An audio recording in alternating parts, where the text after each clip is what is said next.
Vamos falar agora sobre uma empresa que tem todo o meu coração, falar as novidades e apresentar também para você essa empresa. Eu vou conversar com a Vicky da Baby Boom. Bem-vinda novamente. Oi, Mari, obrigada. Sempre um prazer estar contigo. Muito bom te receber e falar sobre essa empresa que, como eu disse, tem o meu coração. Quando a gente pensa aí na Baby Boom, o que é a Baby Boom? Apresenta ela para nós.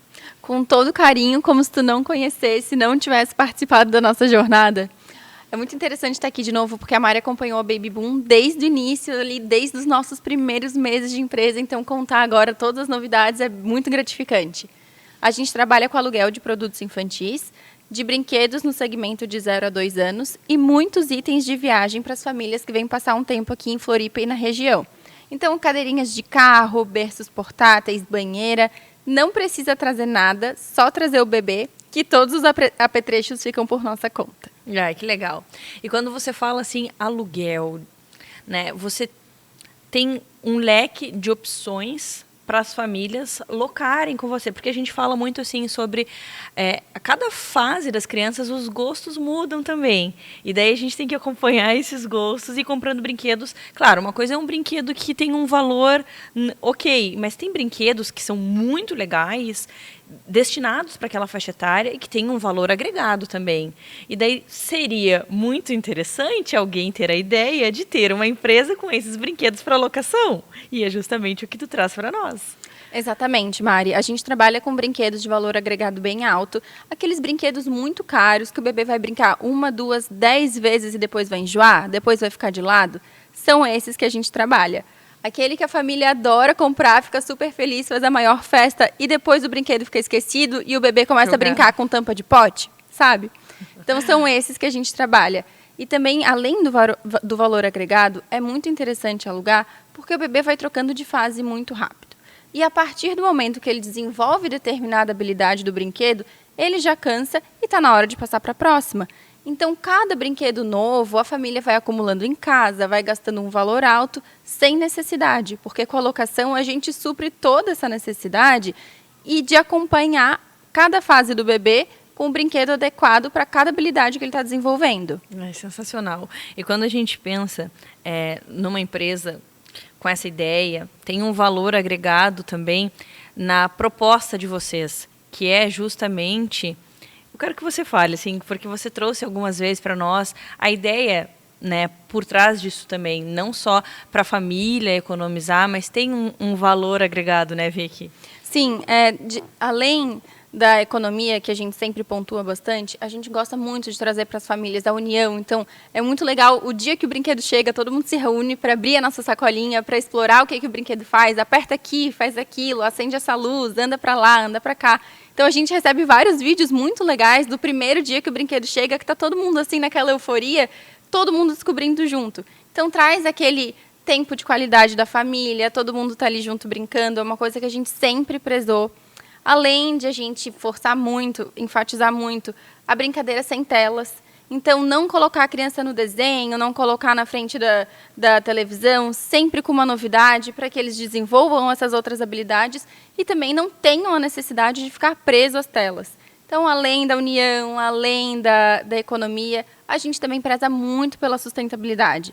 Não acumular coisa desnecessária em casa, não comprar por impulso, porque a locação por impulso ela ainda tem uma vantagem de não acumular, não gerar lixo, porque depois o brinquedo vai circular. A gente também trabalha com embalagens retornáveis, então menos plástico, menos papel, menos desperdício. Então são coisas que a gente gosta de agregar também bastante aqui. Que legal. E sabe uma coisa que eu acho interessante? É que às vezes a gente nem sabe se a criança vai gostar daquele brinquedo. Então, se realmente a criança amou o brinquedo, tá, então a gente vai fazer esse investimento, vamos ter um em casa, porque a gente fez o teste e deu super certo. Mas e se vai para o lado negativo? Se a criança nem gosta, nem chama atenção, ou fica com medo, enfim. Aí tu comprou aquele brinquedo, investiu um monte, a Dinda, a avó, mandou o brinquedo e foi um dinheiro rasgado. Então tem essa possibilidade de fazer o test drive dos brinquedos, né? Exatamente, Mari. Essas duas situações a gente vive rotineiramente aqui na empresa. tanto o brinquedo fez muito sucesso, a família vai lá e investe. E fica aquele brinquedo da infância, sabe? Aquela bicicletinha que acompanhou por bastante tempo, aquele boneco que canta e dança que acompanhou por bastante tempo. Quanto, às vezes, a gente chega para buscar e a família diz, olha, foi o tempo necessário, deu 15, 30 dias, o bebê não olha mais, não deu mais bola, esse aqui parece que nem fez diferença. Então, a gente vive as duas situações cotidianamente. Tanto faz muito sucesso e a família investe com certeza, sem medo, sem receio, quanto não faz sucesso nenhum e está na hora de devolver. Que legal. Ô, Vicky, quando a gente pensa nesses brinquedos que precisa de bateria, de pilha, como que vocês entregam? Vocês apresentam também brinquedos que precisam de uma montagem? Como que é essa preparação assim até chegar na casa do cliente? Mari, uma coisa que a gente se preocupa bastante é que assim que o brinquedo chegue, a família já possa brincar, o bebê já possa brincar. Então, raras exceções de brinquedos muito grandes que exigem montagem, que a gente manda vídeo, que a gente manda folheto orientando, além de estarmos sempre à disposição para qualquer dúvida que surge na hora, os brinquedos já chegam prontos para a família interagir, com pilhas novas, testados, todos os botões e luzes funcionando. Então, olha, não posso dizer 100% porque alguma coisa pode acontecer, mas somos a prova de frustração. Então, chegou, brincou. Ah, que legal. E saber que vocês estão ali, como que liga tal coisa? Ou, né, tem essa facilidade de comunicação. Posso tirar uma dúvida com você e você estar ali à disposição para ajudar a família também, né? Com certeza, a gente se coloca sempre à disposição. Alguns itens, quando a gente entrega, a gente até fala assim, olha, esse brinquedo faz assim, assim, assado, mas deixa o bebê explorar, deixa o bebê descobrir. Porque algumas coisas, algumas surpresinhas, um botão que às vezes a gente aperta e faz um som, na segunda vez já faz outro. Então, se a gente fala tudo, às vezes para os pais a gente explica, claro, até para que eles consigam conduzir um pouco a brincadeira, mas muito legal deixar a criança explorar também. A criança descobrir cada surpresinha que tem por ali. E a cada descoberta gera mais tempo de entretenimento, mais tempo que o bebê fica ali dedicado, focado, e um pouquinho de tempo para a mãe fazer alguma coisinha. Às vezes a gente fala, um brinquedo novo são aqueles 20 minutos que a mãe precisa para fazer alguma coisa, sabe? Sei então muito o dia, exatamente, o dia da novidade, olha, dá para botar a casa em dia porque eles ficam bem entretidos. Que legal. Vicky, para encontrar vocês, como que a gente faz? Coloca aí para nós redes sociais, telefone, WhatsApp, tudo. Mari, tanto o nosso site quanto as nossas redes sociais são Alugue Baby Boom. Ali nas nossas redes vocês encontram todos os nossos contatos, e-mail, WhatsApp, estamos sempre disponíveis. Para alugar com a gente é bem fácil, nosso catálogo está todo no nosso site, nossos preços, e é só chamar no WhatsApp que vai ser um prazer atender todo mundo que assiste o programa. Que legal. Obrigada. E até a próxima. Até, Mari. Obrigada.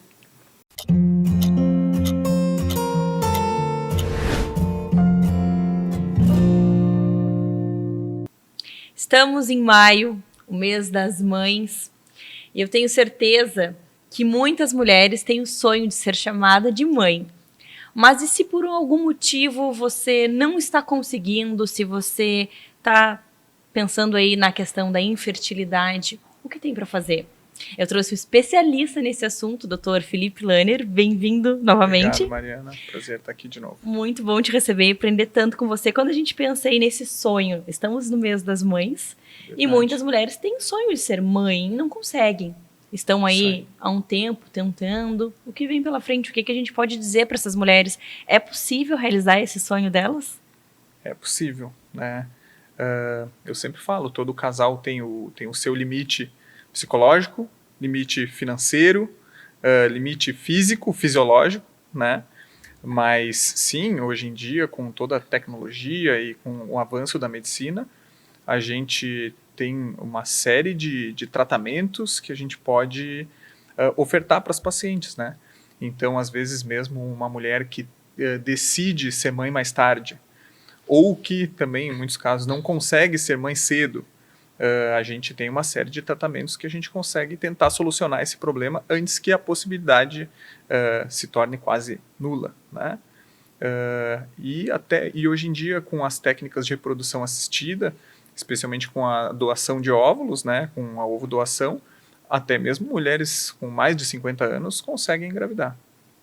E a gente pensando aí no tratamento, primeiro a gente precisa avaliar essa mulher e ver, às vezes são ajustes, Exatamente. vitaminas, Exatamente. mudança de hábito. A primeira coisa que a gente precisa avaliar é o casal, né? Tentar descobrir o fator de infertilidade daquele casal. Existem fatores femininos, mas também os masculinos. E isso a gente sempre, numa primeira consulta, tenta investigar, né? Devido a uma série de fatores, hoje em dia as mulheres estão deixando para engravidar cada vez mais tarde, né? E o que a gente tem tentado orientar é um planejamento disso, como, por exemplo, algumas mulheres mais cedo, principalmente antes dos 30 anos, eu diria, congelarem óvulos. Porque sim, algumas mulheres não sabem quando vão poder engravidar ou se querem engravidar. Então, essa segurança de se ter óvulos congelados facilita o processo caso ela decida para um pouco mais tarde, né? Quando a gente pensa nesse congelamento de óvulos, por que ele é bom? Então, as mulheres já começam a perder óvulos ainda na vida intraútero. Então, a partir do momento que vocês nascem, vocês já perderam muitos óvulos e quantidade é muito importante para se poder engravidar. Até a menopausa, a mulher todo mês perde muitos folículos onde estão esses óvulos. Independentemente de ela ovular só um, ou independentemente de ela não menstruar, ou de ela usar um método anticoncepcional contínuo, um DIU, nada disso muda o fato de que o ovário vai sempre perder quantidade de óvulos, até entrar na menopausa.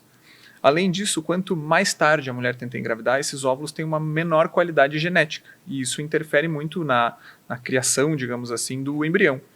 Então, quando a mulher se planeja e congela óvulos mais cedo, a tendência é que mais desses óvulos se tornarão embriões numa possível fertilização. Então, claro, ela pode tentar engravidar espontaneamente a partir dos 35, 37, 40. No momento que ela não consegue e tem esses óvulos congelados, a chance de ela ter um bebê no colo, como a gente fala, mesmo após os 40 anos, mas com óvulos mais jovens, é muito maior. Então é como se a gente pegasse um óvulo de uma mulher com 30 anos e daqui 10 anos aquele óvulo segue sendo de 30 anos. Exatamente. Ele tem toda a qualidade genética, ele tem toda a estrutura de 10 anos porque ele ficou congelado, guardado. Exatamente, é uma dúvida que muitas pacientes trazem para a gente, né? Perguntando se o tempo de congelamento não vai piorar a qualidade daquele óvulo. E não, já se tem embriões criados a partir de óvulos com mais de 10, 15, 20 anos que foram fertilizados, tiveram bons resultados e que bebês nasceram a partir deles. Então isso já é uma realidade, esses óvulos não perdem qualidade congelados. Perfeito. E daí o óvulo que está ali dentro dela, ao longo dos anos, ele vai envelhecendo, assim como todo o corpo, e também ela vai perdendo. Exatamente, a gente sempre fala na diminuição da reserva ovariana. Se perde tanto em quantidade quanto em qualidade. Muitas vezes essa qualidade desse óvulo a gente só consegue verificar em laboratório mesmo, quando a gente tenta fazer uma fertilização e às vezes uma mulher mesmo com mais de 40 anos que pode conseguir muitos óvulos acaba tendo um número de embriões muito abaixo do esperado. Por quê? Porque a qualidade genética daquele óvulo e às vezes até mesmo do sêmen também acabam não levando a quantidade de embriões esperadas, né? E aí a chance de gestação acaba diminuindo. Ela congelou o óvulo e agora ela chegou o mês das mães e ela quer para o ano que vem ser chamada de mamãe. O que vem pela frente? Então, a partir do momento em que se descongela o óvulo, todos esses óvulos descongelados são fertilizados e então a gente vai ver a quantidade de embriões que aquele casal vai ter, né? No momento em que se tem o número de embriões, a gente começa a fazer transferências desses embriões para o útero. Essas transferências são relativamente mais simples de serem feitas do que o estímulo para se congelar óvulos, né? É um procedimento praticamente ambulatorial, não precisa de anestesia nem sedação. A mulher interna, se introduz um catéter pelo colo do útero e esses embriões são colocados diretamente no endométrio. Esse processo entre ela menstruar e se colocar os embriões, né, se fazer a transferência embrionária, normalmente em torno de 18, 20 dias. Né? Então é relativamente rápido. Sensacional. E aí, 9 meses depois, ela tá com o bebezinho no colo. Começa a aventura, como a gente fala. Olha só que interessante, né? Então, assim, se você recebeu algum diagnóstico, se você não tá conseguindo engravidar, se você tem dúvidas, tá na hora de você se programar conversar com um médico especialista no assunto para já fazer essa... A gente programa tantas coisas. A gente programa viagens, a gente programa investimentos. Exatamente. E a gente acaba, às vezes, deixando de lado algo que é tão importante que quando a gente fala numa vida. E saber de toda essa questão de não perder qualidade, até para o casal que às vezes tem situação da mulher que é solteira. Sim. E tem, às vezes, a situação de que existe um casal, só que esse casal quer ter daqui a uns anos. Com certeza. Então, já pode congelar e guardar ali bonitinho para que, quando chegar ali o mês ideal das mães para aquela família, ela consiga pega realizar ali. o sonho, Que né? legal, né? E principalmente para mulheres que realmente querem planejar para mais tarde. Esse backup, como a gente sempre fala, né, de óvulos, acaba protegendo ela de precisar ou de óvulos de doador ou de realmente não conseguir realizar esse sonho. Adorei. Obrigada por dividir Obrigado, tanto conhecimento conosco e até a próxima. Obrigado, até mais.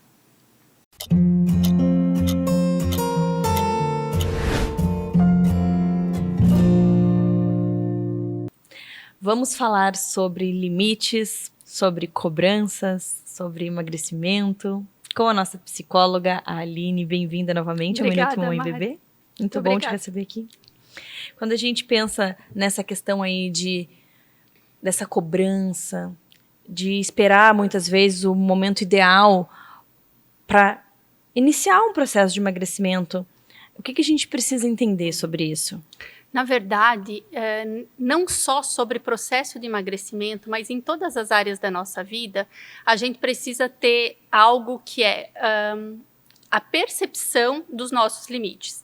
Então, o que eu quero? Eu preciso ter noção, eu preciso ter conhecimento, primeiro, do que eu quero, para poder saber de que forma eu vou agir em relação aos meus objetivos. Quando a gente fala do processo de emagrecimento, por exemplo, a gente precisa entender que a gente não pode esperar o melhor cenário, né? O que eu costumo ver com frequência, as pessoas, de modo geral, elas esperam alguma coisa acontecer para a virada de chave. É como se tivesse que acontecer algo e aí sim eu vou fazer alguma coisa. Quando, na verdade, essa virada de chave, ela vai acontecendo no dia a dia. Então, quanto mais eu me coloco em movimento, mais a vida vai acontecendo. Então, eu só vou emagrecer quando acontecer tal coisa, eu só vou começar o meu processo depois de tal situação. Tudo isso, muitas vezes, a gente vai adiando e vai gerando muita angústia, muita ansiedade, porque esse dia, às vezes, não chega, né? E isso vai além do emagrecimento. Então, quantas vezes a gente adia planos, a gente adia sonhos, esperando o melhor cenário? Então, quando eu tiver tal situação, aí eu vou conseguir fazer. E, na verdade, isso é quase que uma autoenganação, né? Então, a gente vai adiando coisas, quando, na verdade, para a gente conseguir atingir esses objetivos, a gente tem que ir fazendo um pouquinho todos os dias. Como é difícil a gente olhar o que está nos incomodando, entender que a gente está agindo da forma errada e mudar. Porque, na verdade, muitas vezes a gente quer ter controle sobre todos os cenários e a gente não tem. A gente não tem controle sobre a vida, né? Então, é como se a gente quisesse, muitas vezes, um mar calmo para aprender a nadar. Então, eu quero um mar sem ondas para eu conseguir aprender a nadar. Quando, na verdade, o mar é o mar. Então, para eu aprender a nadar, eu preciso ver esse contexto e me adaptar a esse contexto. Então, esse olhar que a gente tem muitas vezes sobre a vida, de ter controle ou esperar o melhor cenário, a gente não tem esse controle. E quando a gente entende isso, às vezes a gente consegue lidar com as coisas de um jeito mais leve, que é o que eu consigo fazer no cenário que eu tenho hoje, o melhor que dá hoje. Amanhã, não sei. Né? Eu vou querer o melhor. Não é também sobre um conformismo de deixar a vida levar. Não, eu tenho objetivos, mas eu tenho que entender o que eu tenho controle e o que eu não tenho controle. E sobre o que eu não tenho controle, eu preciso me adaptar. Agora, eu posso ter controle das minhas escolhas, da minha decisão, né? Então, num processo de emagrecimento, por exemplo, de fazer escolhas mais saudáveis, no autocuidado, né? De me colocar como prioridade, então não deixar, não delegar aos outros o que é uma responsabilidade minha, não esperar que as pessoas façam por mim o que eu preciso fazer, porque muitas vezes a gente espera que o outro faça algo que só eu posso fazer por mim mesma. Nossa. A gente está no mês das mães E a gente sabe que muitas mulheres acabam se deixando de lado e colocando aí a maternidade em primeiro lugar. E passa o tempo inteiro voltada ao bebê, e aí, de alguma forma, ela quer se compensar e acaba se compensando com a comida, com a alimentação. E isso vai virando uma bola de neve. Como que a gente consegue fazer com que essa mãe, ela perceba que não tá no caminho certo e fazer essa mudança de percepção, enfim?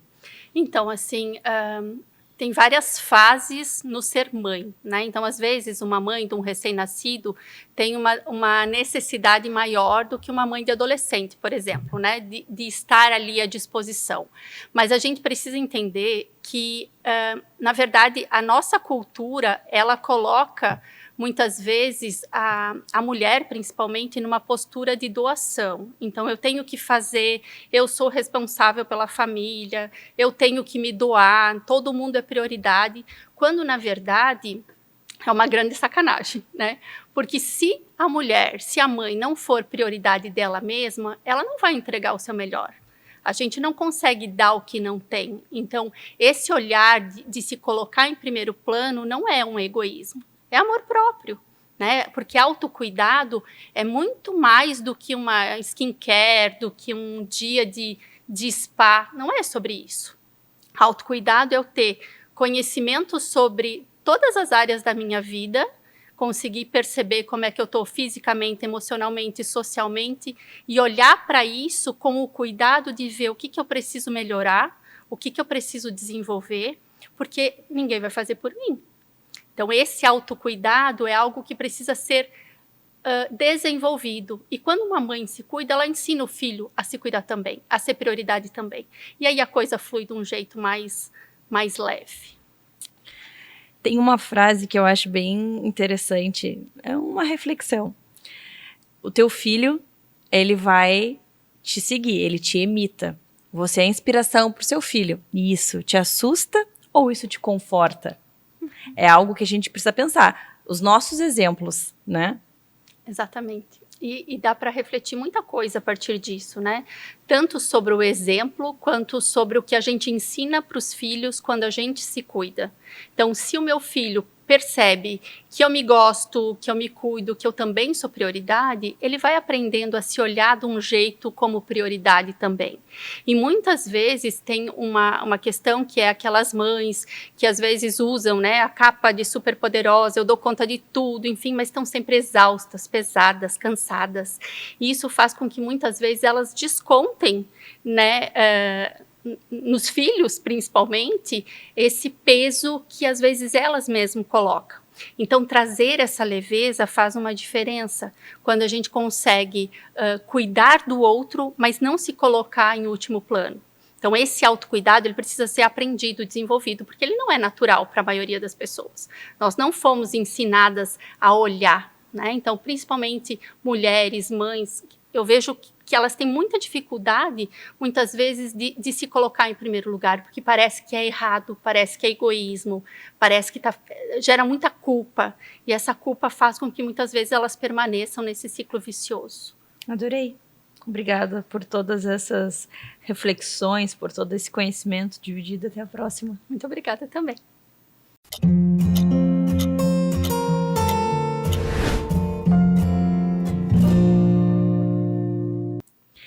Vamos falar sobre qualidade da água. Com uma especialista no assunto, hoje eu vou receber a Ana da Aquavita. Bem-vinda ao Minuto Mamãe e Bebê. Obrigada por me receber, né, pra gente falar um pouquinho aí sobre um assunto que às vezes é um assunto que as pessoas não conhecem, né, passa despercebido por muitas mamães, mas obrigada por estar aqui. É verdade. Então, assim, primeiro eu queria que tu apresentasse a empresa para nós, para a gente entender o que vocês fazem e a importância da empresa de vocês para a população. Certo. Eu sou formada em Química pela Universidade Federal de Santa Catarina e trabalho já há 14 anos com análises ambientais. Então, a gente trabalha com análise de água, de efluente, solo e a gente também faz controle de qualidade, que são análises em alimentos e cosméticos. Quando a gente pensa na água, que é o tema que a gente trouxe, e escola, o que a gente precisa saber sobre isso? Então, esse é um tema, eu sou mamãe também, tenho um filhinho de 5 anos, e esse é um tema que as pessoas acabam não sabendo, as mamães acabam não sabendo sobre a qualidade da água. Às vezes acontece da criança chegar em casa e a gente fala que é uma virose. Ai, tá com virose, aconteceu alguma coisa, pegou do amiguinho. Mas essas viroses que acontecem muitas vezes em escola ou em creche, pode vir sim de uma água contaminada.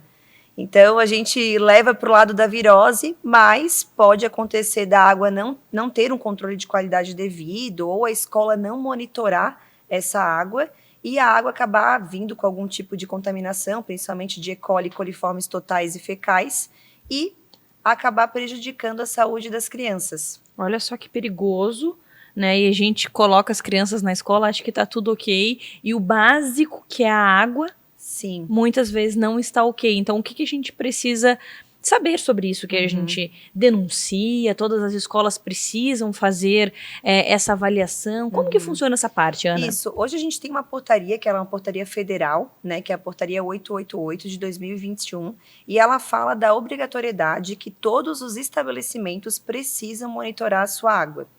Porque o que acontece, né? A vigilância sanitária, ela acaba cobrando muito a limpeza da caixa d'água. Então, ela cobra das escolas, condomínios, pousadas, hotéis, né?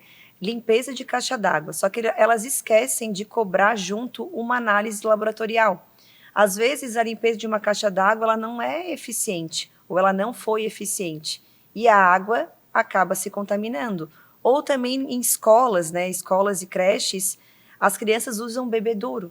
Né, às vezes um bebedouro compartilhado, às vezes o bocal, a torneirinha do bebedouro ali que eles utilizam não foi bem limpa ou não foi limpa, e ali vai acumulando bactéria. Então essas bactérias podem ser patogênicas, causadoras de doenças, que é o caso da E. coli e dos coliformes totais.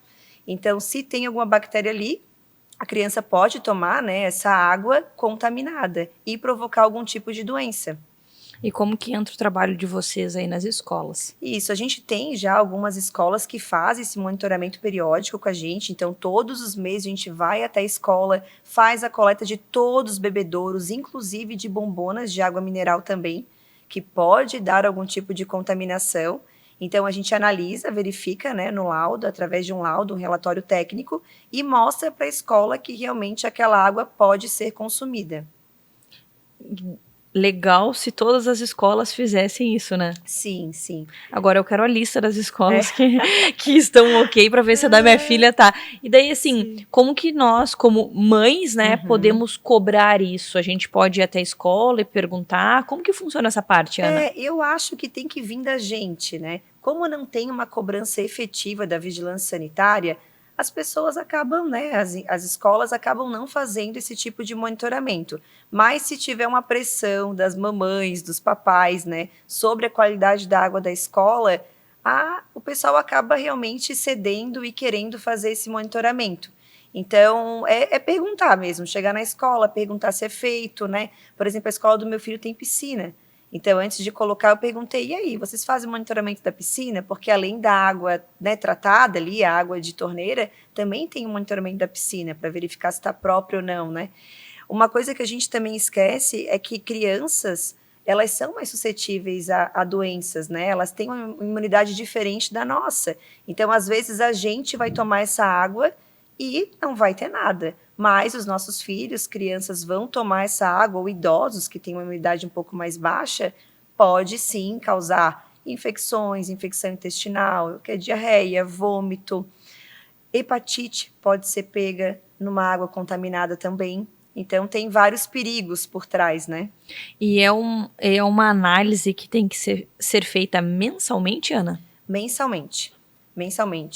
Né? Pela portaria, eles falam que é semestralmente, para análise de caixa d'água. Então, caixa d'água, cisterna semestral. Mais uma escola que tem várias torneiras, bebedouros, né? E são muitas crianças utilizando, né, ali o local de tomar água, o certo é ser feito mensalmente mesmo. E aí a escola entra em contato com vocês mandam a equipe lá, como que funciona esse processo? Isso, então a escola, na verdade, entra em contato com a gente formaliza a proposta, né, manda um técnico, né, responsável para executar esse tipo de coleta, faz a coleta e leva para o laboratório para ser analisado. Aí depois de alguns dias a gente emite um certificado, né, um laudo, comprovando que aquela água está própria para consumo. Isso é importante porque dá segurança para a escola, Sim. porque é um respaldo que você tem, porque qualquer coisa que a criança tem, a gente pode culpar a escola e falar, não, a Sim. culpa é da escola, vocês vão ter que arcar com, né? Aham, sim, Então, sim. pode acontecer muita coisa se a escola não tem esse certificado, esse respaldo. E não, olha só, a gente já verificou nossa água, isso não tem ligação, não foi aqui na escola. Mas e se a escola não tem? Sim. Aí a mãe vai pedir, então me mostra que a água que não foi na água da escola. E a escola não tem. Eu acho que é um respaldo, assim, né, para os diretores, donos de escola e creches, é um respaldo para eles, para mostrar que realmente eles estão distribuindo uma água de qualidade. A água realmente é uma fonte proveniente de tipo de doenças, né, se não tiver realmente ali, se tiver algum tipo de contaminação. Então, acredito que é importante se monitorar. E óbvio que para nós, como pais, também. Afinal, pagamos, escolhemos uma escola, e aí a gente não quer que os nossos filhos se contaminem com algo que não que está errado, porque a escola simplesmente não está indo atrás da solução, né? Sim. Eu não sei se tu viu um caso agora, há pouco tempo atrás, de uma escola, que não foi aqui em Santa Catarina, foi fora aqui, mas, infelizmente, uma pessoa, um mendigo, estava defecando na caixa d'água da escola. E aí eles só foram descobrir porque muitas crianças começaram a passar mal. Muitas crianças. Foram muitos casos de crianças passando mal. E aí eles foram pegar nas câmeras para verificar. Ah, não, eles foram olhar a caixa d'água. Primeiro eles foram olhar a caixa d'água para ver o que aconteceu com a água. Vamos olhar, vamos monitorar. Chegou a caixa d'água com fezes dentro. E daí eles conseguiram pegar na rua uma filmagem disso, né? E viram que era um mendigo defecando na caixa d'água. Então, o que pode acontecer? Às vezes, uma caixa d'água que não está muito bem fechada ou lacrada. Não, claro, o mendigo, isso é uma coisa muito específica, né? Mas, às vezes, algum animal entra ali. Então, tem que ter um certo cuidado. Por isso que a análise em laboratório é muito importante. E daí, se por acaso essa água vem alterada, vocês têm uma lista do que a escola pode fazer para deixar a água ok? Sim, a gente sempre tenta direcionar. Quando dá algum tipo de alteração, a gente comunica na hora, né? Os nossos clientes falam, olha, a água está com problema, vamos ter que parar. O certo é fazer uma nova limpeza da caixa d'água. Então, higieniza, bota bastante cloro, que hoje é o único produto químico que mata, de fato, as bactérias, né? A gente até pode fazer um podcast falando sobre isso, né? Falando de limpeza de alimentos, que as pessoas falam muito da questão do vinagre, que vamos limpar os alimentos aqui. Mamães que têm essa mania de lavar tudo com vinagre. Gente, vinagre não mata bactérias. O que vai matar bactéria é o cloro. Então, a gente sempre aconselha isso, assim, faz uma limpeza de caixa d'água, coloca uma quantidade certa específica de cloro, faz de novo, né, a colocação da água naquela caixa e dali para frente pode utilizar novamente. Adorei, obrigada por dividir tanta informação conosco e até a próxima, já sabemos qual é o tema da próxima, né? Então, a limpeza tá. dos alimentos, das frutas. Adorei, obrigada. Então tá bom, obrigada, gente.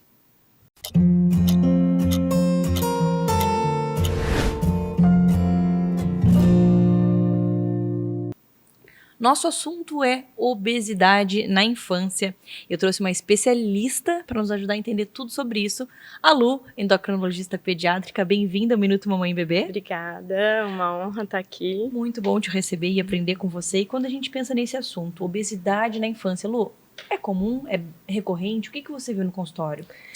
Uma das maiores queixas que eu tenho, assim, hoje em dia é a obesidade, já iniciando, assim, em idades bem iniciais mesmo, assim, 4, 5 anos, bem relacionado com alimentação, com o nosso dia a dia, agora que está cada vez mais corrido. Os pais tentam deixar os lanches práticos e acabam pecando no que oferecer, né? Então, é uma coisa que tá bem alta mesmo. E quando você recebe uma criança que tem esse diagnóstico, né? Criança obesa, o que vem pela frente? É difícil, é um desafio, porque mexe com vários setores, assim, né? Principalmente a questão do emocional da criança, né? Então, geralmente, aquela criança que vem já tem alguma história de algum tipo de bullying, ou da própria família, ou dos amigos, da escola. Então, eu tento ter bastante cuidado na hora de abordar para também não criar um tabu ali já de cara na consulta, né? Porque eu tenho que trazer a criança para o meu lado, para ela conseguir aderir às mudanças que a gente quer para poder ter a resposta satisfatória do tratamento. A gente pensa nessa criança que chegou até você. Qual o primeiro passo, Lu? Exames laboratoriais, essa criança provavelmente vai ter alteração nesses exames, quando a gente pensa em colesterol, triglicerídeos, enfim. Principal são os hábitos, né? Isso é o que que é o mais difícil e o que a gente tem que focar, assim, né? Atividade física, as crianças estão muito sedentárias, ficam só, assim, na educação física do colégio, que, na minha opinião, assim, em todas as escolas tem só 2 períodos de educação física, sendo que a gente sabe, pela Organização Mundial da Saúde, que tem que ter, no mínimo, 150 minutos de atividade física por semana. Então, 2 períodos já na escola já não vai conseguir atingir. E muitos não têm condições de pagar uma atividade extracurricular, então eu acredito que a escola tem essa responsabilidade. Depois disso, realmente, analisar os exames, né, ver a questão do pré-diabetes, que também está muito comum assim nas crianças, né, até diabetes tipo 2, e são coisas que com o tratamento, com a atividade física, com a mudança na alimentação, a gente consegue reverter. Olha só que interessante, né? Então, o primeiro ponto é realmente fazer essa mudança na vida da criança, na rotina, né? Porque para uma criança chegar na obesidade não foi da noite pro dia, né, Lu? Uhum. Então foi o café da manhã, o almoço, o lanche na escola, o jantar ao longo de anos. Uhum. Então agora isso precisa ser mudado, passo a passo, refeição por refeição, e a família inteira. Sim. Pegar junto e aproveitar o gancho e mudar também, né? Sim, é o que eu vejo, assim, né, as crianças, elas vêm geralmente de um ambiente obesogênico, né, que a gente chama, que são, assim, os pais, às vezes eu vejo, assim, até mais o pai, o pai gosta de um refri, o pai gosta de doce, e daí acabam sendo mais permissivos e não dão um exemplo, né? A criança não vê o pai comendo uma salada, não vê comendo uma fruta. E também, assim, às vezes, eu falo para as mães, elas têm que facilitar o acesso também, né? Deixar picadinho, botar sempre na lancheira. Então, não desistir, assim, né? De mudar os hábitos. E a família toda tem que entrar nessa. A gente pensa assim, o adulto é obeso, tem Ozempic. Uhum. E quando a gente pensa na criança? Na criança a gente deixa para a última instância para medicar, né? Vai medicar quando tem uma obesidade muito importante, quando já tem outras comorbidades, aumenta a pressão, o diabetes, pré-diabetes. Daí a gente pensa em medicar. E até pouco tempo a gente tinha muito pouco no arsenal terapêutico assim, para a criança, né? Era mais o Orlistat, a metformina, que pode apresentar alguma perda de peso, mas era tudo assim, não era consistente. E hoje em dia, a gente teve um estudo em 2022, que é o STEP-TEENS, que é o estudo sobre o uso da semaglutida, que é o Ozempic, em adolescentes a partir de 12 anos. E com muito bons resultados, assim, redução do IMC, melhora das comorbidades, melhora dessa parte psicológica também, assim, né, da autoestima. E daí a criança acaba conseguindo levar isso adiante e modificando os hábitos para o resto da vida. Que interessante, porque a gente sabe que uma coisa isolada, ela não vai conseguir resolver a situação. Sim. Não é só um medicamento, tudo precisa ser ajustado. Então, de qualquer forma, essa criança, ela vai precisar fazer essa mudança nos hábitos. Então, nós vamos precisar aderir aí à atividade física, a uma alimentação saudável e regrada. Mas quando a gente tem a ajuda de um medicamento, pelo menos ali no começo, para que aquilo, para que motive, para ver o resultado, que é o que a gente é motivado pelo resultado. Sim. Então, daí, para pegar gosto no processo e seguir, né, Lu? Uhum. É, bem essa, porque não é uma coisa que vai ser usado a vida toda, né? É uma coisa realmente para isso, para iniciar, para trazer esse MC para a faixa normal e depois a criança conseguir ficar ali com a rotina de atividade física, de alimentação saudável e não precisar tanto de medicamento. Adorei. Obrigada por Também. trazer todas essas informações para nós, por dividir tanto conhecimento e até a próxima. Obrigada. Tchau, tchau.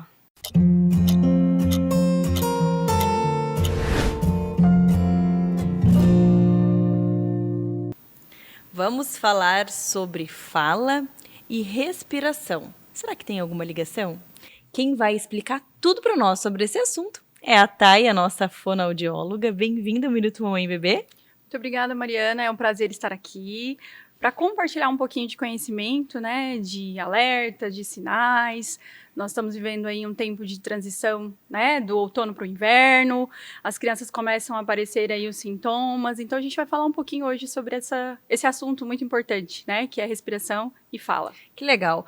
E quando a gente pensa aí na respiração e na fala, qual é essa ligação?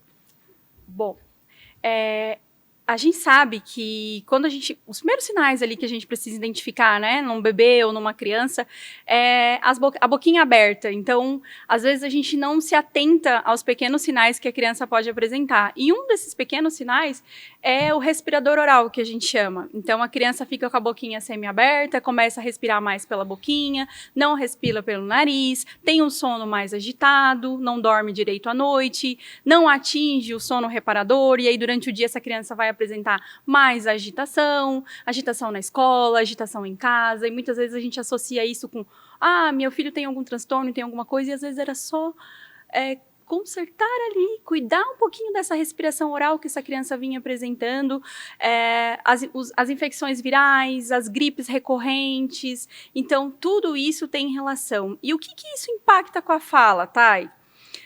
Total impacto. Por quê? Porque se a criança não respira bem, automaticamente ela também não vai falar bem. Olha só que interessante. A respiração, ela tem ligação direta com a fala. Total. Por quê? Porque a gente precisa de toda essa função respiratória funcionando bem, porque a fala, ela é algo motor. Então, é igual um motor de um carro. Se eu tenho alguma pecinha ali naquele motor daquele carro que não funciona, automaticamente o motor do carro não vai funcionar. E a fala, para ela funcionar, uma das coisas é a fonação, é a respiração. Então, se a criança realmente não tem essa respiração funcional, ela tem um desvio de septo, ou tem alguma coisa impactando, além, né, dessas infecções virais, vai impactar diretamente na fala dessa criança. E às vezes as mães desesperadas fazendo testes e com diagnósticos, e é autismo, e na verdade é um ajuste na respiração. Ajuste na respiração. Então, eu costumo dizer assim, às vezes as mães chegam com os bebezinhos lá e as mães, elas chegam nesse anseio. Meu filho é muito agitado, meu filho não fala ainda, demorou a falar, ou não fala nada, não dorme à noite, tem um sono muito agitado. Peraí.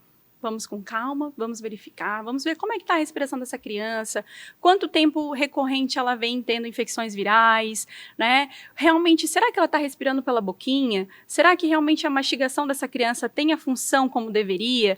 Porque é importante a gente falar que quando a gente está falando de respiração, a gente está falando de vários impactos, inclusive na mastigação da criança. Se uma criança respira muito pela boca, a musculatura ali vai ficar hipotônica, ela vai ficar flácida, essa criança vai ter dificuldade para mastigar e automaticamente dificuldade para falar.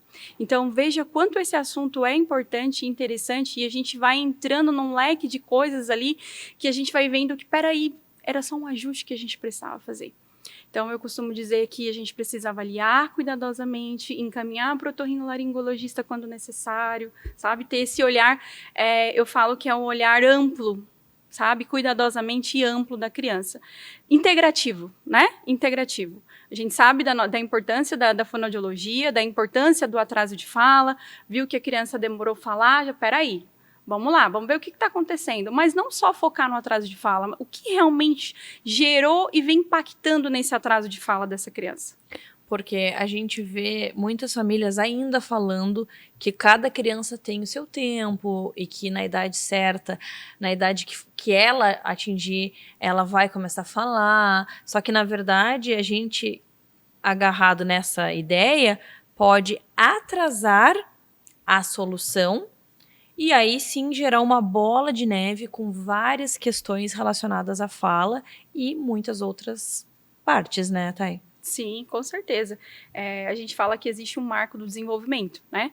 Mas é importante a gente falar. Se um bebê, 9 meses, né, não apresenta ainda o papá, o mamá, o me dá, o balbuciar, que a gente fala que é o inicial. Peraí, vamos ver o que está causando esse impacto nessa criança. 1 ano, 1 ano e meio, a criança não fala nada. Sabe? Então, é importante os pais se atentarem sempre quando focar nesses pequenos detalhes que a criança começa a apresentar, procurar ajuda de um profissional capacitado, para que realmente esse profissional vá avaliar todos esses pequenos detalhes na criança. Que legal. E você trouxe aí a questão de falar, de ter a visão do otorrino. Como a gente vê hoje esse trabalho multidisciplinar, onde um profissional agrega, né, junto com o outro, para um resultado final desejado. A gente consegue chegar no que a gente quer, entregar uma criança falando, respirando ok, porque a gente se uniu e foi ali em vários profissionais para chegar no resultado, né, Thay? Sim, com certeza. Eu falo que a fonoaudiologia, ela não caminha sozinha. A gente precisa dessa equipe desses profissionais trabalhando junto. E o otorrinolaringologista, o odontopediatra, enfim, o pedagogo, o psicopedagogo, é uma equipe trabalhando, né? A gente trabalha a fala, mas a fala, como eu falei, ela é motora, ela tá ligada em tudo. Então, muitas vezes eu avalio uma criança, eu tenho que encaminhar para um osteopata. Vamos tirar uma tensão ali de pescocinho, de língua, para ver o que a gente precisa ajustar. Eu vi que a respiração, peraí, mãe, vamos encaminhar para o otorrino, vamos fazer um exame mais a fundo, vamos ver o que está gerando tudo isso. Então, enfim, a gente trabalha com essa equipe multi e é muito importante essa parceria. Que legal. E assim a gente realmente confia nesse profissional, porque a gente sabe que ele vai enxergar de uma forma integrativa e vai realmente me dar um norte para onde eu tenho que ir. E isso não tem preço, porque quando a gente leva uma criança, a gente quer uma solução, porque se tem algum problema, né, a gente quer uma solução. E às vezes não é com aquele profissional, mas aquele profissional ter os colegas para indicar, para que aí sim a gente consiga resolver. Sim, claro. E é muito satisfatório. Porque quando eu vejo que eu posso ir até um ponto e eu preciso desse profissional e eu tenho esse parceiro para indicar e esse parceiro tem essa conversa comigo, aonde eu consigo passar, olha, meu paciente apresentou isso, mas eu quero que tu avalie esse pequeno detalhe, doutor, que compete a ti avaliar e realmente a gente fazer essa troca. Então, eu acho que a área da fonoaudiologia era uma área muito ampla, né? E o foco de atender a pediatria, a gente precisa ter esse olhar. Porque nós estamos cuidando do desenvolvimento infantil daquela criança. Não perder a neuroplasticidade, que é a fase que a gente precisa ali realmente focar no desenvolvimento daquela criança, que às vezes o profissional retém. Não, eu vou trabalhar para ver até onde a gente chegar. Não, se eu estou vendo que eu tenho ajustes para fazer necessários e eu posso encaminhar para um parceiro e esse parceiro vai potencializar o meu trabalho, por que não? Né? Por que não esse trabalho em equipe? Por que não essa visão ampla de parceiros? Vamos trabalhar junto. Olha, esse paciente aqui, se a gente fizer junto, eu acho que a gente consegue dar um up e rapidamente dar alta para essa criança. Não é só a criança, é a família, né? Então a gente precisa ter esse olhar empático. Que legal, adorei. Obrigada por dividir tanto conhecimento conosco, tanto conteúdo. E se você quer entender um pouco mais do trabalho da Thay, entra no Instagram do Minuto Mamãe Bebê, digita lá o nome dela. Ela vai deixar para o nosso @ dela, e aí você conversa direto com ela e tendo essa segurança de que ela vai te ajudar a encontrar o melhor caminho para o seu filho. Tá, e coloca o teu @ para nós, como que a gente te encontra? Bom, nas redes sociais eu tenho o meu Instagram pessoal, né, que é o Tairine Castelo Branco, e além do Instagram pessoal, eu também tenho o Instagram da Fada Fala, né, que eu sou CEO da Fada Fala em Palhoça, então pode procurar lá, tem conteúdo importante, tem bastante coisa para compartilhar, e se quiser conversar, é só chamar a gente no direct ali. Adorei, obrigada e até a próxima. Eu que agradeço.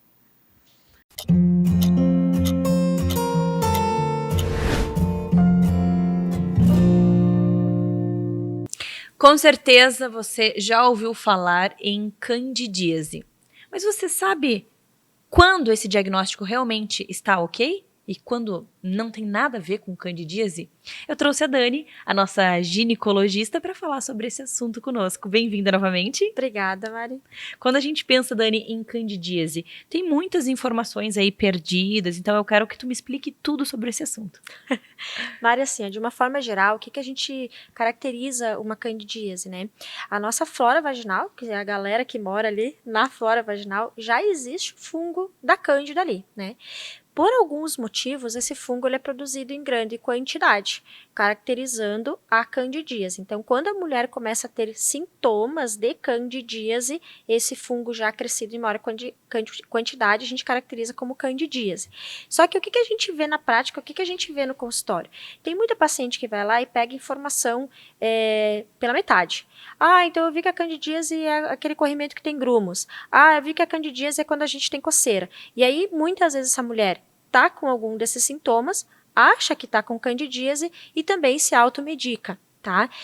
A gente entende muitas vezes que quando você tá em casa no final de semana com coceira, com corrimento, naquele desespero, você vai tentar resolver antes de você conseguir marcar uma consulta. Até porque muitas vezes a gente não consegue marcar uma consulta com tanta emergência, né? Então eu entendo isso tudo. Porém, geralmente quando essa paciente chega no consultório, a maior parte dessas mulheres não tem uma candidíase. Então essa mulher tem uma coceira porque ela usa diversos produtos na região íntima que causam a coceira, tá? Ou essa mulher tem um corrimento, mas ela nunca reparou no corrimento, ou talvez não tenha recebido as informações adequadas para saber que aquele corrimento que ela tá é um corrimento normal. E aí tem muita mulher que se medica para candidíase, ou tem muita mulher que tem uma outra alteração de flora vaginal, ou uma outra alteração de corrimento, ou coceira por outro motivo, e tá falando que tem candidíase. O que é pior, às vezes chega no consultório falando, Dani, eu tenho candidíase de repetição. Nos últimos meses eu já tive diversos sintomas como esse. E aí quando você vai examinar a paciente, ela não tem uma candidíase. Olha só que complicado. E a pessoa se medicou, já deu o diagnóstico e nem era aquilo. O pior disso é que o problema dela não vai ser resolvido, né? Então, aquela paciente, muitas vezes, quando ela chega no consultório, ela já usou muitas medicações, ela já fez muitos banhos de assento, ela já usou diversas pomadas, e aquilo não resolveu, porque ela não está tratando o problema dela. E na maior parte das vezes, uma mulher que tem uma sensação de candidíase, que ela acha que a sensação de candidíase é uma coceira, por exemplo, essa coceira está sendo causada porque ela está comendo muito açúcar, muito carboidrato, ingerindo muita bebida alcoólica, ou essa coceira porque ela está usando lenço umedecido, ou ela tem uma coceira porque usa absorvente, né, protetor diário, que é super cultural, infelizmente, tá? Ou essa paciente está tendo coceira porque ela está usando um sabonete que não é adequado para ela e esse sabonete está causando mais coceira. Então, assim, tem que vir no consultório, tem que ser avaliada, tem que ser olhada. Às vezes essa mulher, em algumas das vezes que ela teve esse quadro clínico, ela teve uma candidíase, mas em outros momentos não. Então, essa mulher que está tendo esses sintomas, muitas vezes é preciso a gente ver esta mulher mais de uma vez. Então também tem muita gente que se sente incomodada. Pô, Dani, tô de novo aqui na ginecologista, sim, às vezes eu preciso que tu venha porque eu preciso te ver, né? Então tem pacientes que eu peço, olha só, quando você tiver esse sintoma de novo, pode tirar uma foto. Tira uma foto ali da tua vulva para ver como é que tá a coceira. Quer tirar uma foto do corrimento? Não tem problema. Então, quando você vem no consultório, que às vezes ela vem na consulta, ela já não tem mais o sintoma. Mas aí a gente consegue ver e esclarecer. Então, de novo, né, Maria, a gente fala tanto sobre isso, como é importante você ser avaliada, ir numa consulta, ser examinada, ser acompanhada. Então, às vezes, você foi na consulta 15 dias depois do seu sintoma, mas você está sendo acompanhada. Perfeito, Dani. Quando a gente fecha esse diagnóstico aí, realmente você tem candidíase, o que precisa para bater o martelo? Olha, Mari, geralmente ela tem um quadro, né, disso que eu tô falando, um quadro clínico, né, ela tem uma ardência, ela tem uma coceira, ela tem um corrimento característico de candidíase, tá? Mas a medicina, de uma forma geral, a gente também trabalha com diagnóstico de exclusão, né? O que é um diagnóstico de exclusão? O paciente vem com uma série de sintomas, série de corrimento, por exemplo, e não fecha diagnóstico para mais nada, mas é um quadro clínico muito característico de candidíase, a gente consegue caracterizar como candidíase. Mas, de uma forma geral, né, coceira, ardência, vermelhidão ali na vulva, tá muito vermelho, um corrimento mais grumoso, que o pessoal gosta de falar, é tipo um corrimento como um iogurte. Eu não gosto muito de trazer só isso como uma informação, porque tem pacientes que têm um corrimento mais esbranquiçadinho, pré-menstrual, né? Então, as mulheres que não usam hormônio, pré-menstrual, ela tem um corrimento mais esbranquiçado, que tem muitas mulheres que confundem esse corrimento com candidíase, isso não é uma candidíase. E as mulheres que usam hormônio, pílula, anel vaginal, DIU hormonal, essas mulheres geralmente têm uma secreção mais esbranquiçada, tá? E tem gente que confunde esse corrimento com candidíase. Só o fato de você ter um corrimento esbranquiçado não caracteriza uma candidíase. Eu preciso de um corrimento nesse aspecto associado a outro sintoma. Uma coceira, uma ardência, uma vermelhidão no local da vulva ou vaginal, tá? Então, só o corrimento não caracteriza uma candidíase. E quando a gente pensa na coceira, ela está relacionada só à candidíase ou ela pode ter outras causas, né? Ser um sintoma de outras doenças? Essa é uma queixa muito comum no consultório. Muitas mulheres vêm com coceira e a coceira, por incrível que pareça, na maior parte dos casos, ela está associada a uma dermatite, né? Dermatite é o nome bonito que a gente usa para explicar que tal produto está sendo usado ali e que está gatilhando esse quadro todo da coceira. O que são esses produtos? Que a gente acabou de falar.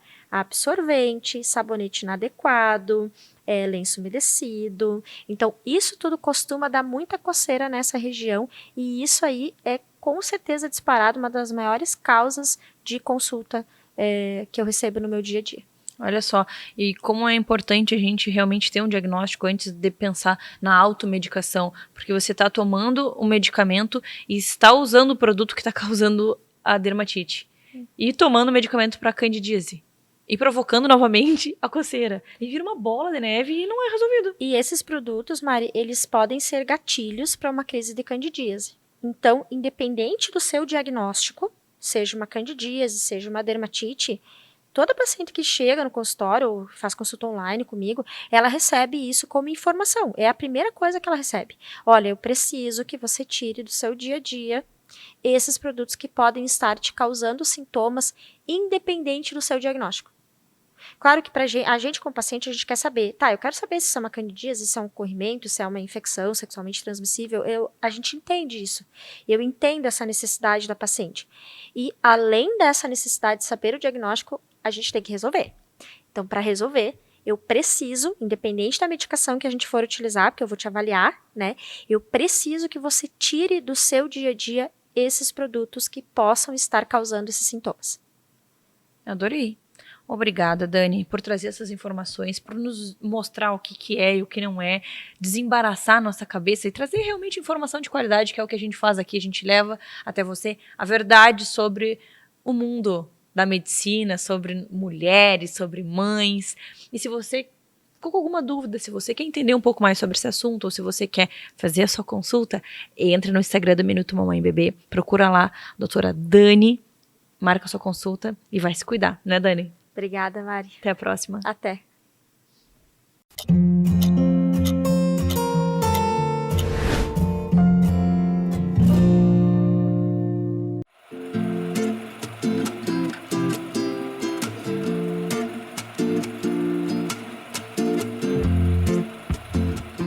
Você está procurando um estúdio para gravar o seu podcast com qualidade profissional?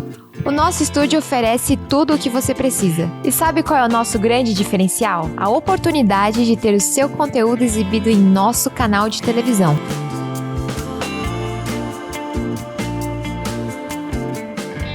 Amplie seu alcance e faça sua voz ser ouvida por milhares de espectadores. Agende agora mesmo uma visita ao nosso estúdio e veja como a gente pode elevar o seu conteúdo. Marque uma visita pelo nosso site www.primertv.com.br ou entre em contato pelo nosso WhatsApp, onde o QR Code está aqui no canto da tela. Não perca essa oportunidade única de elevar o seu podcast ao próximo nível e ganhar visibilidade na TV.